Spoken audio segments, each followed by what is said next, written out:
Racing విషయంలో రకరకాల లీకులు ఇస్తూ మా నాయకులు కేటీఆర్ గారిని అప్రతిష్ట పాలు చేయాలని బీఆర్ఎస్ పార్టీని ఇబ్బంది పెట్టాలని ప్రయత్నం చేస్తున్నారు. మేము ఇతర ఏమడుగుతున్నాం సార్, మేము ఎలాంటి తప్పు చేయలేదు, చట్ట ప్రకారంగా పద్ధతి ప్రకారంగానే ఈ రాష్ట్ర ప్రతిష్ట పెంచడానికి, ఈ రాష్ట్ర ఆదాయం పెంచడానికి కేటీఆర్ గారు అన్నీ ఆలోచించి నిర్ణయం తీసుకున్నామని మేము చెప్తున్నాం.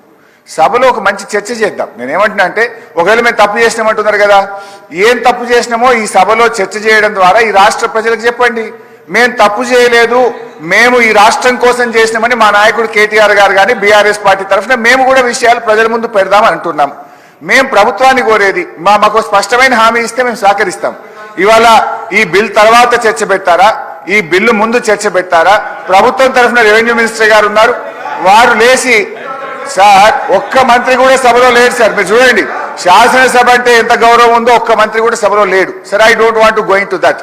మేము అనేది ఒక్కటే, ఈ కార్ రేసింగ్ విషయంలో ఈ అసెంబ్లీ నడిచేటప్పుడు ఒక ఎమ్మెల్యే గారి మీద అక్రమ కేసు పెట్టిండ్రు. దయచేసి మీ ద్వారా కోరేది, ప్రభుత్వం చిత్తశుద్ధి ఉంటే మీరు పెట్టింది అక్రమ కేసు కాకపోతే వెంటనే ఈ సభలో ఈ కార్ రేసింగ్ అంశం మీద చర్చ జరపాలని మీ ద్వారా ప్రభుత్వాన్ని కోరుతా ఉన్నాం. సభ్యుడికి, ఎందుకంటే సార్ ఒక కేసు పెట్టేటప్పుడు అసెంబ్లీ నడిచేటప్పుడు ఒక సభ్యుడి మీద అక్రమ కేసు పెట్టినప్పుడు ఆ సభ్యుడికి చెప్పుకునే అవకాశం ఇవ్వాలి కదా సార్. అది తప్ప ఒప్ప కేటీఆర్ గారికి మీరు అవకాశం ఇస్తే వారు మాట్లాడితే మీకు ప్రభుత్వానికి రాష్ట్ర ప్రజలకు కూడా ఒక క్లారిటీ వచ్చేటువంటి అవకాశం ఉంటుంది అధ్యక్ష.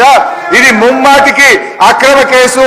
కేవలం కేటీఆర్ గారు 420 మీ హామీలను ప్రశ్నిస్తుండే కనుక లగచెర్ల రైతులను ప్రశ్నించి